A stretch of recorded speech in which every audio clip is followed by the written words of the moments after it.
नमस्कार. बऱ्याच वेळा मला लाईव्हमध्ये विचारलं गेलं की दादा कटोरी ब्लाऊजचं कटिंग कसं असेल, तर तुम्ही सांगाल का? तर मी का नाही सांगणार तुम्हाला. तर चला मग.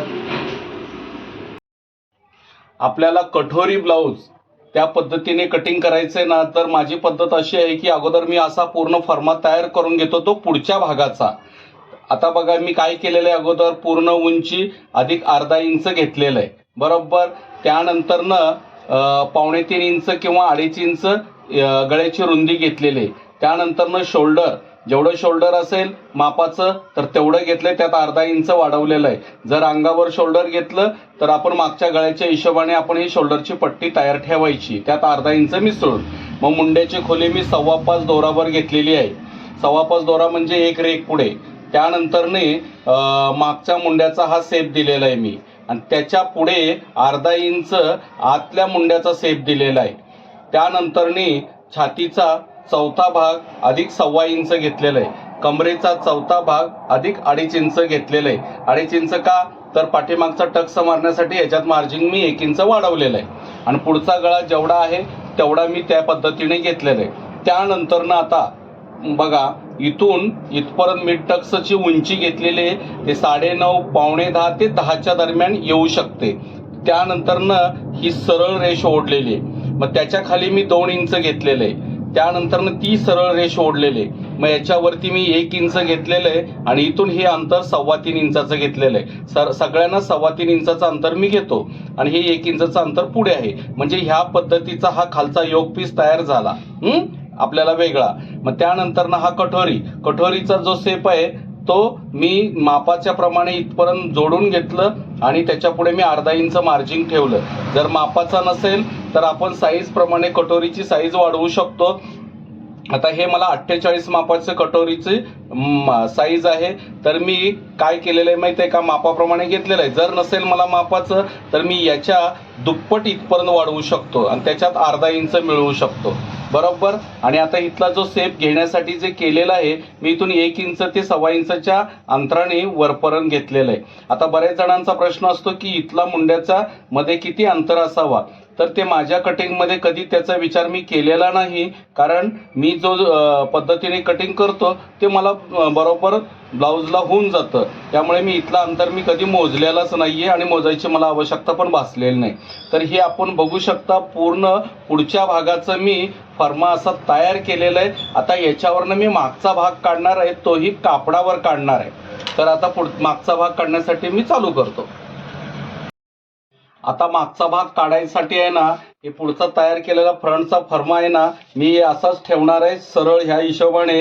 आणि इथे मी गळ्याची रुंदी आहे या मापात घेऊन हा चौरस करून घेणार आहे, आणि खालचा भाग आहे ना तो सरळ या दिशेने हे कट करून सरळपर्यंत घेणार आहे. हे बघा, म्हणजे इथपर्यंत झालं. मग आता हे सरळ करून झालं की हा भाग अलगद एवढाच उचलायचा, आणि पाठीमागचा गळा जेवढा आहे आपल्याला तेवढा हे मापाप्रमाणे घ्यायचा, किंवा जर गळ्याचं खोली सांगितली असेल तर तेवढा इंच तुम्ही घेऊ शकता. तर मी काय करतो माहिती आहे का, हे मागचा जेवढा गळा आहे तेवढाच घ्यायचा आपण, हे इथे ठेवायचं शोल्डरला, आणि मागचा गळा आहे ना तो असा अलगद व्यवस्थित ओढून पद्धतशीर असा एकसारखा घ्यायचा, तुम्ही बघू शकता. आणि ही सरळ गोलाकारात हिशोबात घेऊन हे खाली जेवढं आपल्याला उंची असेल त्या हिशोबाने मार्जिन कंबरपट्टीला ठेवून इथे आपण असं मार्किंग करून घेणार आहोत. मग मार्किंग केल्यानंतर बघा, जेवढा गळा आहे तेवढाच करायचा, अजिबात वाढवायचं नाही. जर वाढव म्हणलं तर वाढवायचं आपण, आणि मग हे सरळ चौकोन करून घ्यायचा. मग त्यानंतर आपल्याला गळ्याचा आकार असा व्यवस्थित द्यायचा. आणि बघा, या पद्धतीने मी पाठीमागचा गळ्याचा आकार कट करून घेईल सरळ ह्या दिशेमध्ये बरोबर. मग त्यानंतर हे बघा, हे जसा फर्मा आहे तसाच असा ठेवायचा आहे त्या पद्धतीने बरोबर. आता हे पाठीमागचा सेप आहे ना खड्ड्याचा, त्याच पद्धतीने आपण ह्याला कट करून घेणार आहोत. तर हेही मी ह्या पद्धतीने सरळ या दिशेला कट करून घेणार आहे बरोबर. आणि हे बघा, या हिशोबाने पाठीमागच्या भागाचा जो खड्ड्याचा सेप आहे तो आहे या पद्धतीने मी कट करून घेणार आहे. तुम्ही बघू शकता, हे बघा, हे आहे अशा हिशोबाने पाठीमागचा भाग आपला तयार झालेला आहे. आता आपण आहे ना पाठीमागचा भाग काढून घेतला याच्यावर ठेवून आणि बाही पण कट करून घेतली. तर आता याच्यातले भाग वेगळे वेगळे आपण करणार आहोत. तर तुम्ही बघू शकता की हे कटोरीचा भाग या पद्धतीने इथे कट करून घेणार आहे मी, ते इथपर्यंत बरोबर. मग त्यानंतरनी हा योग पीसचा एक खालचा भाग याच पद्धतीने मी असा कट करून घेणार आहे. म्हणजे बघा, हे 3 भाग वेगळे झालेले आहेत. हा एक भाग, हा एक भाग. आता यातला काय करायचं, आपल्याला हे 2 भाग साईडला ठेवायचे आणि हा फ्रंटचा भाग आहे ना मात्र असा ठेवायचा. ह्या हिशोबाने ठेवून, हे बघा तुम्ही बघू शकताय, या पद्धतीने ठेवून फक्त काय करायचंय माहितीये का, हे बघा लक्षात येईल तुमच्या. हे काय करायचं आता फक्त माहितीये का, याच्या खाली 1/5 इंचाचं मार्जिन आपल्याला हे सरळ घ्यायचं आहे आणि त्यानंतरनं हे कटोरी जोडण्यासाठी पण आपल्याला 1/5 इंचाच्या अंतराने हे साईडनी कट करून मार्जिन घ्यायचं आहे. म्हणजे तुम्ही बघू शकता, हे फक्त आपल्याला कटोरी लावण्यासाठी, खालचा योग पीस लावण्यासाठी. बाकीचं जे आहे त्या पद्धतीने आपण हे कटिंग करून घेणार आहोत. आता हा भाग उलगडला तर याच्या खाली आहे ना आपण अर्धा इंच आहे ना, तुम्हाला दाखवतो मी. हे चॉक पण बघा कसा तुटला. आता हे सरळ रेष करायची इथे आणि ही सरळ रेष इथे, आणि ह्याच्यातला पुढच्या खड्ड्याचा आकार मात्र आपण अर्धा इंच घेणार आहोत. तर तुम्ही बघू शकता, हे पुढच्या खड्ड्याचा अंतर मी फक्त अर्धा इंच हे कट करून घेणार आहे. हे बघा. मग त्यानंतर ना आपण हे फ्रंटचा भाग जरा व्यवस्थित करून घ्यायचा, जेणे की जरा कटिंगमध्ये आपलं नीट झालेलं नसतं. हे बघा, हे असे आहे. या पद्धतीने मार्जिन कट करायची नाही, फक्त त्याला शेप द्यायचा व्यवस्थित बरोबर. त्यानंतरनी हा मुंड्याचा सुद्धा बघा व्यवस्थित आतल्या बाजूनी शेप आला पाहिजे. हे बघा, कारण मागच्या मुंड्याचा शेप खड्ड्याचा पुढे अर्धा इंचानीच आत आला पाहिजे. तुम्ही बघू शकता. तर या पद्धतीचा हा आपला पुढचा भाग तयार झालेला आहे. आता आपल्याला हा दुसरा पीस आहे तो योग पीसचा. बघा, आपण 2.5 इंच वाढवलं होतं ना, तर त्याच्यातला आपण इथं अर्धा इंच कट करून टाकायचं, जेणे की पाठीमागचं टक्स मारण्यासाठी ठेवलं होतं. आता ते इथं पुढे काही त्याची आवश्यकता नाहीये. मग या पद्धतीने हे ठेवायचं आणि इथे 1/5 इंच वरती 1/5 इंच खाली मार्जिन ठेवून आपण हे कट करणार आहोत. हे बघा, हे 1/5 इंच वरती, कारण ते वरचं जोडण्यासाठी आपल्याला मार्जिन लागते ना, त्या पद्धतीने आपण हे योग पीस वरती 1/5 इंच आणि खालच्या दिशेला 1/5 इंच. तुम्ही अर्धा इंच जरी सरळ खाली वाढवलं तरी तुम्हाला सोपं जाणार आहे, पण ते वरच्या हिशोबाने शेप आला पाहिजे. हे बघा, हे काढल्यानंतर ना आपण आहे ना त्याला व्यवस्थितपणा करून घेणं गरजेचं असतं. कारण काय, फिनिशिंगमध्ये कटिंग केलं की शिवायला पण आपल्याला कधी अडचण येत नाही. या बघा, ह्या पद्धतीने आपण हा व्यवस्थित योग पीस तयार करून घेणार आहोत. मग त्या दिशेनेच ही इकडली पण बाजू सरळपणात आली पाहिजे. या बघा, हे सरळ असा आपला योग पीस तयार झालेला आहे. या बघा, हा व्यवस्थित असा योग पीस तयार आहे. आता आपण आहे ना हा शेवटचा पीस कटोरी काढणार आहोत. तर बघा, अगोदर काय करायचं, इथं 1/5 इंचाच्या आत हे थोडंसं कट करून घ्यायचं. याच्या मागचं कारण तुम्हाला सांगितलं असेल मी, की पुढचा गळा पसरत नाही किंवा शोल्डर उतरत नाही. हे मी नेहमीप्रमाणे सांगत असतो. कदाचित तुमच्या लक्षात नसेल तरी सुद्धा बघू शकता तुम्ही. आता बघा, हे कटोरीचा पीस आपण पुढचा कट केलेला आहे. आता बघा, हे सरळ कापड आहे, हे आडवं आहे आणि हे मात्र क्रॉसमध्ये. तर क्रॉसमध्येच कटोरी निघाली पाहिजे आपली. तर हा पीस असा ठेवायचा व्यवस्थित अलगद, आणि त्याच्यानंतर ना बघा, इकडे आपण 1.25 इंच मार्जिन, इकडे 1.25 इंच मार्जिन. आता हे माप मोठं आहे म्हणून मी 1.25 इंच मार्जिन हे बघा इथे घेतलेलं आहे. 1.25 इंचावर इथं मार्किंग केलं आणि असंच 1.25 इंचवर मार्किंग केलं. पण हे असं तिरकं आलं पाहिजे, हेही असं तिरकं आलं पाहिजे. बरोबर. आता जर माप तुमचं 36 वगैरे असेल तर 1 इंच तुम्ही घेऊ शकता, इकडे आतमध्ये 1-1 इंच घेऊ शकता. तर 33 असेल तर 1.25 इंच घेऊ शकता, 1.25 इंच घेऊ शकता. कारण प्रत्येक साईजनुसार तो कटोरीचा उठाव तयार होतो. जर ह्याहून पेक्षा आणखी मोठं माप असेल तर तुम्ही 1.25 इंच दोराबर पण असं घेऊ शकता. तर मला इथं 1.25 इंच खूप काही बरोबर आहे. तर आता ही दिशा आहे ना, हे बघा ही दिशा इथे मिळाली पाहिजे. हे बघा मी इकडून दाखवतो. हे बघा ही अशी याला मिळाली पाहिजे.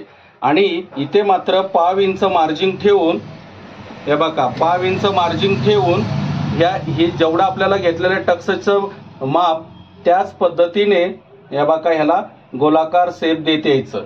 बरोबर. आणि जो गळ्याचा आकार आहे तो आहे त्या पद्धतीनेच याला देऊन टाकायचा. बरोबर. आणि हे मात्र 1.25 इंच वर आलं पाहिजे, अगदी याला कटाकटी करायचं नाही.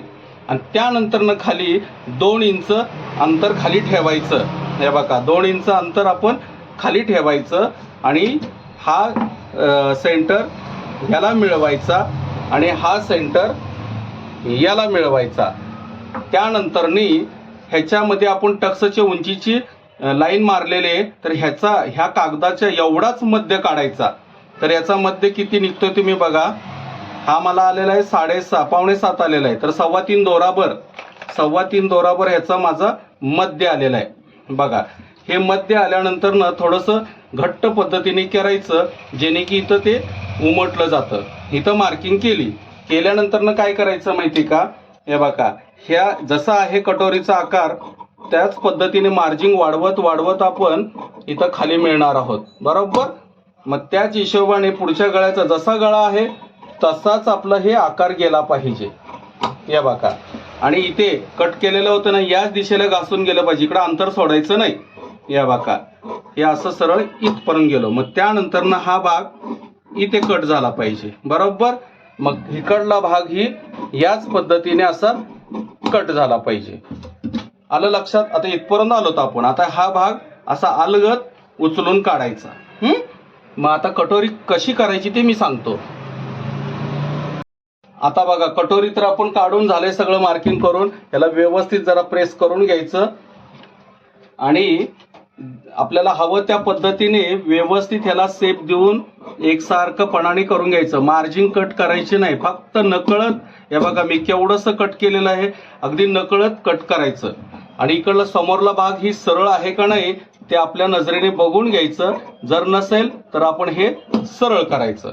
मग आता बघा हे सगळं मार्किंग आहे. हे मार्किंग असतं ना, याला पलटी करायचं, ह्या दिशेला घ्यायचं. बरोबर. ते टक्सचं मार्किंग खाली गेलं पाहिजे. लक्षात ठेवा, हे कटोरी काढताना बऱ्याच वेळा आमच्या क्लासमध्ये गोंधळ होत होता, पण मी आणखी शिकवण्याचा प्रयत्न करतोय. आता ही दिशा आपली ही लाईन आहे, ह्या लाईनला हे मॅच करत जायचं. मॅच केल्यानंतर न बघा ह्याच्या खाली 1 इंच गेलं पाहिजे. टोटल 1 इंच या हिशोबाने बघा 1 इंच गेलं पाहिजे. मग त्यानंतरने आपण ह्याला असं सरळ घडी करून टाकायची. घडी केल्यानंतर तुम्ही बघू शकता इथं आपोआप इथं टक्सची मार्किंग आलेली आहे. मग त्याला हीच दिशा पुन्हा अशी उलटून अशी समोर घ्यायची. समोर घेतल्यानंतर बघा इथे 3.25 इंचाचं आपण मार्किंग केलं होतं, तर 3.25 इंचाच्या मार्किंग वरती टेप धरायचा. हे बघा टेप धरायचा 3.25 आणि जिथे आपली टक्सचं मार्किंग आहे त्याला ही रेष ओढून घ्यायची. हे बघा ही सरळ रेष ओढून घ्यायची आणि हा एवढाच आपला टक्स असा दुमडून घ्यायचा. दुमडल्यानंतर याला थोडंसं प्रेस करायचं. हे बघा प्रेस केल्यानंतर हे दुमडलं जातं. मग त्यानंतर बघा हे अलगद हा हात आतमध्ये गेला पाहिजे एकेरी. गेल्यानंतर हे अंगठ्याने आपण हे टक्सला धरायचं. बरोबर. धरल्यानंतर हा उजवा हात हे अलगद असं धरायचं आणि जो दुमडलेला भाग आहे तो तिथे धरायचा आणि मग हा भाग हातला सोडून टाकायचा. मग त्यानंतर हे डाव्या हाताने हे थोडंसं आतमध्ये घ्यायचं आणि हा भाग सरळ ठेवायचा. पण इथलं टक्सचं इथलं प्रेस केलेलं ते सोडायचं नाही, अलगद ठेवायचं हे अशा हिशोबाने. मग बघा इथे मार्किंग आहे, याला आपण आहे ना एक सरळ रेष ओढून घेणार आहोत. हे बघा सरळ रेष ओढून घेतल्यानंतर जेवढं खाली मार्जिंग आलेलं असतं कारण नसताना ते आपल्याला मार्जिन हे बघा इथे बरोबर ह्या मापामध्ये असं कट करून आपल्याला घ्यावं लागतं.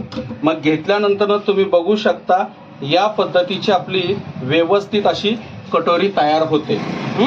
तुम्ही बघू शकता या बघा ह्या पद्धतीची आपली ही कटोरी तयार आहे. मग जिथं आपण मार्किंग केलेलं होतं त्याला हे आपण टक्सचं चटका घेऊन मार्किंग करायचं आणि मग ही कटोरी उलगडायची आणि जिथे टक्स आहे तिथं प्रेस करून जरासं कात्रीने याला पण इथे टक्सचं मार्किंग करायचं. हे मात्र विसरायचं नाही आणि इकडल्या पण दिशेला मार्किंग करून घ्या. आता बघा आपण आहे ना सर्व भाग वेगळे वेगळे कट केलेले आहेत, पण त्याहून आपलं कटिंग संपलेलं नाही. त्याच्यासाठी अगोदर फायनली काय करायचं, आता हा पाठीमागचा भाग इथे ठेवायचा, त्याच्यावरती फ्रंटचा भाग आपण तयार केलेला असतो तो व्यवस्थित असं एकत्र ठेवायचा. हे बघा त्यानंतर ना आपल्या लक्षात येतं की पुढचा आपण मुंड्याचा खड्डा किती काढलेला आहे, मागचा किती काढलेला आहे. मग ह्याच्यामधला मागचे डीप गळे असले ना हे अर्धा इंचाचंच फक्त अंतर असावं, खूप आहे ना वर जायला नको. मग हे इथपर्यंत बसवलं. त्यानंतर ही कटोरी बघायचं, कटोरीला इथं 5 इंच मार्जिन ह्या पद्धतीने बसवून हे बघा असं खाली 5 इंच फक्त वाढलं पाहिजे. मग त्यानंतर ना हा योग पीस बघू शकता ही अशाच हिशोबाने बसवायचा. 5 इंच खाली वर 5 इंच बसलं पाहिजे म्हणजे मार्जिन या बघा इथे, आणि 5 इंच खाली शिवणमाया कंबरपट्टी लावण्यासाठी. मग या पद्धतीने हा आपला योग पीस बसू शकतो. मग त्यानंतरने बघा हे कटोरी ह्याच्यावरती 5 इंच आहे ना ठेवून बघून घ्यायचं आहे बघा की ब्लाऊजची हुकाची पट्टी किती आहे, अंतर किती आहे तेवढंच आलं पाहिजे. तर हे बघा इथे मला बरोबर आलेलं आहे, नकळत एक दोराभर आले, कमी जास्त वाटतं तर काय करायचं माहिती आहे का, हा कटोरीच्या वरचा पीस असतो ना हे समोरला भागाचा, नकळत हे बघा थोडासा हा इथपर्यंतच कापायचा जिथं आपला टक्सचा मार्किंग आहे तिथपर्यंतच. मग त्यानंतर ना हे आपलं बरोबर एकसारखं खाली घेतलं की हे समोरला हुकाची पट्टी जेवढी आहे तेवढी त्या कस्टमरला मिळून जाते, विनाकारण लांबी वाढवायची नाही. त्यानंतर ना आता बघायचं की आपल्याला माप किती घेतलेलं आहे आपण फायनली. हे बघा इथे गळ्यापासून इथे टोकापर्यंत मोजायचं. तर बघा मला 48 घ्यायचं आहे, तर बघा 12 चौक 48 12 आणि 1.25 इंच मार्जिन मी ठेवलेला असतो. तर त्याप्रमाणे बघा इथं मी मार्किंग करणार आहे 13.25 वर. मग ती 13.25 वरती ही सरळ रेष आपली, ही सरळ रेष आहे ना एकसारखी गेली पाहिजे. हे बघा ही सरळ रेष गेली पाहिजे आणि जे वाढलेलं असतं मार्जिन विनाकारण असतं त्याचा काहीच उपयोग नाही होत. मग याला कमरेपासून आहे ना नकळत वरपर्यंत आपण हे जेवढं मार्जिन आहे तेवढं कट करून टाकायचं. हे बघा मग त्यानंतर ना आपलं हे फायनल तयार माप मिळू शकतं आपल्याला. मग आता हे बाही आपण तयार केलेली आहे, बाहीचं कटिंग तुम्ही बघू शकता. ही आपण बाही अशी 5 इंच खाली सोडायचं शोल्डरचं मार्जिन आणि त्याप्रमाणे ही बाही अशी अलगद एकसारखी व्यवस्थित लावत आपण इथपर्यंत पोहोचायचं. म्हणजे आपली ही बाही बरोबर बसती तेव्हा आपला हा जो मुंडा आहे ना तो कन्फर्म म्हणजे फायनल होऊ शकतो. करेक्ट मुंडा आपण कापला जातो. विनाकारण जास्त मुंडा कापला की बाहीचं बसत नाही किंवा कमी जर चुकून आपल्याकडनं मुंडा कापला तर निदान आपण कोरून एकसारखं बाही बसवू शकतो. तर या पद्धतीचं हे आपलं कटोरी ब्लाऊजचं पूर्ण कटिंग आहे. त्यानंतर ना पाठीमागे इथून 4-4.25 इंचाचं अंतर घ्यायचं इथलं आणि पाठीमागचा टक्स आपण वर मारायचा. पण वरती टक्स मारताना हे बघा मागच्या गळ्याची लाईन बघून घ्यायची, 1 इंचाच्या हिशोबाने वर गेलं पाहिजे.